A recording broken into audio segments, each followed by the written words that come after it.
వినాయక చవితి వచ్చిందంటే ధూల్పేట అంతా సందడిగా మారిపోతుంది. హైదరాబాద్లోని ప్రధానంగా ధూల్పేట ఏరియాలో ఎక్కువగా వినాయక విగ్రహాలు తయారు చేస్తారు. అయితే గత సంవత్సరం కంటే ఈ సంవత్సరం కాస్త అధిక రేట్లు ఉన్నట్టుగా కొనుగోలుదారులు చెప్తున్నారు. మరోవైపు తయారీ ఖర్చు ఎక్కువగా ఉండడం వల్లే విగ్రహాల రేట్లు పెంచామని చెప్తున్నారు విక్రయదారులు. దీనిపై మరింత సమాచారం మా ప్రతినిధి విజయ్ ధూల్పేట నుంచి అందిస్తారు. కొంత సందడి వాతావరణం అయితే నెలకొంటుంది. సో ప్రజెంట్ అయితే మనం ధూల్పేట ఏరియాలో ఉన్నాము. కొంతమంది యూత్ పిల్లలు కూడా ఇక్కడ వినాయకుని విగ్రహం అయితే తీసుకున్నారు. సో ఎక్కడి నుంచి వచ్చారు ఏంటి అనేది కూడా అడిగి తెలుసుకుందాం. బ్రదర్ ఎక్కడి నుంచి వచ్చారు మీరు? గండిపేట మొక్కిలా మేము అందరూ. మీరు ఎక్కడి నుంచి వచ్చారు? మేము మోకిలానే. ఓకే, ఎంత పడింది విగ్రహం? ఎంత పడింది? 27,000. 27,000. అంటే ఇప్పుడు లాస్ట్ ఇయర్ కంటే ఈ ఇయర్ ఏమైనా ఎక్కువ తక్కువ ఉన్నాయా ప్రైజెస్? లేదు, మంచిగా ఉంది. మంచిగా ఉంది కాబట్టి కొద్ది గణేషన్ బట్టి కొద్ది ప్రైస్ ఎక్కువ చెప్తారు. బయట ఎక్కడి నుంచి వచ్చి ఇక్కడ కొద్ది ఎక్కువ చెప్తారు. అయినా సరే మంచిగా ఉంది, గణేష్ మంచిగా ఉంది, ప్రైస్ కూడా మంచిగా పెడతారు, డిస్కౌంట్ కూడా క్వాలిటీ కూడా మంచిగా ఇస్తారు ఇక్కడ. సో మీరు అంటే ఇద్దరు ఒకే టీమా? ఒకటే టీం. రైట్, చూస్తున్నాం కదా. సో క్వాలిటీని బట్టి రేట్ను కూడా ఫిక్స్ చేస్తూ ఉన్నారు. అలాగే సో ధూల్పేట అంతా కూడా సందడి వాతావరణం అయితే నెలకొందనే చెప్పాలి.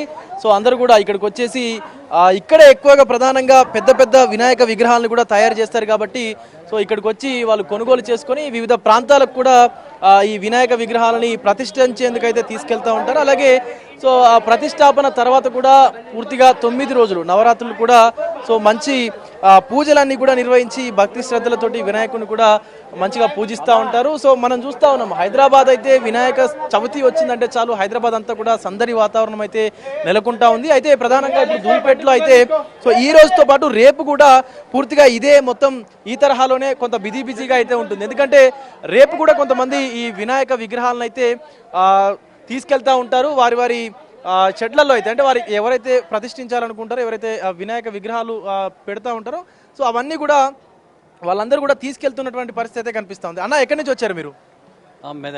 మెదక్ నుంచి వచ్చారా? ఎలా ఉన్నాయి ప్రైజెస్, ఎలా ఉన్నాయి ఇక్కడ? బాగానే ఉన్నాయి. లాస్ట్ ఇయర్తో కంపేర్ చేసుకుంటే ఈ ఇయర్ ఎట్లా ఉంది? లాస్ట్ ఇయర్తో కంపేర్ చేసుకుంటే ఈ ఇయర్ కొంచెం రేట్లు ఎక్కువనే ఉన్నాయి. అంతేనా? రైట్. అంటే ఆ పిల్లలకు కూడా చాలా ఇష్టంగా చూస్తూ ఉంటారు. వినాయక చవితి వచ్చిందని చాలా సందడి చేస్తూ ఉంటారు. మీ అబ్బాయా? మా అన్న కొడుకు. ఓకే. ఎలా ఉంది ఇప్పుడు ఈ ఇయర్ వినాయక చవితి ఎలా సెలబ్రేట్ చేయబోతున్నారు? ఇయర్కు అని అంటే ఇక ఇయర్కు మనం ఇంకా గ్రాండ్గానే సెలబ్రేషన్ చేసుకోవాలని అని అనుకుంటాం కదా. అది ఇయర్కి మనము ఈ సంవత్సరం ఓలాగా, ఇంకో సంవత్సరం ఇంకోలాగా గ్రాండ్గా చేయాలనే చూసుకుంటాం. కానీ కొంచెం తగ్గొద్దు అనేది మాత్రం మనలో ఉంటుంది. వినాయక చవితి అని అంటేనే మనకు ఎంటర్టైన్మెంట్, దాంతో భక్తి పాటలు, నృత్యాలు, మన ఒక 9 రోజులు నవరాత్రులు మనము ఏవి కూడా మనము మద్యం కానీ మాంసాహారం కానీ దాని దూరంగా ఉండి మనం చాలా భక్తి శ్రద్ధలతోని పూజిస్తూ ఉంటారు వినాయకుడిని. అవును, అది భక్తి శ్రద్ధలతోటి పూజలు అనేది చేస్తారు. 9 రోజులు ఘనంగా మనకు దేవుడు మనకు అన్ని రకాలుగా మనకు అందరినీ సహకరించాలి. అందరినీ ఇంకా చేసిన కొద్దీ ఇంకా వినాయక చవితి అనేది ఇంకా మంచి గ్రాండ్గా సెలబ్రేషన్ చేసుకుంటారు. రైట్. ఒకసారి షెడ్కి సంబంధించినటువంటి ఓనర్స్ కూడా ఉన్నారు. అన్న ఏ రేట్లలో ఉన్నాయి ఇప్పుడు గణేష్లు? ఇప్పుడు అన్ని డిస్కౌంట్ అయిపోయినా, మార్కెట్ అన్ని డౌన్ అయిపోయినాయి, సగంకి సగం అయిపోయినాయి. నేను 20,000 అంటే 8,000 అడుగుతున్నాను. ఎట్లా అయ్యాలి? బార్గెనింగే లేవు మా ఓనర్తో మాట్లాడడం. అంటే అన్న లాస్ట్ ఇయర్ కంటే ఈ ఇయర్ ఏమన్నా ప్రైజెస్లో చేంజ్ ఉన్నాయా? अभी लास्ट ईयर उनकी ईयर की ज़्यादा प्राइस तो चेंज होते नहीं. कई को बोले तो ये जो अपने लेबर वगैरह है, लेबर और ट्रांसपोर्टेशन है और लैंड का रेंट है, उसको इसके हिसाब से जो तो लेबर चार्जेस बढ़ने की वजह से इसमें गणपति में भी प्राइजेस में चेंज आया है. अभी लास्ट ईयर का गणपति जो था उसके हिसाब से ये साल थोड़ा बहुत चेंज आया है. एक 10% आप पकड़ सकते, 10% का चेंजेस आया है. అన్న సీజన్ ఎలా ఉందన్న? అంటే లాస్ట్ ఇయర్ ఎక్కువ విగ్రహాలను కూడా ధూల్పేట నుంచి చాలా మంది కొనుక్కు వెళ్ళారు. మీరు కూడా ఎక్కువ విగ్రహాలు తయారు చేసి అమ్మారు. అంటే ఈ ఇయర్ ఎట్లా ఉంది సీజన్? ईयर उतना खास नहीं है साहब, बहुत डिम है ये बार. और पिछले साल तो भी अच्छा था.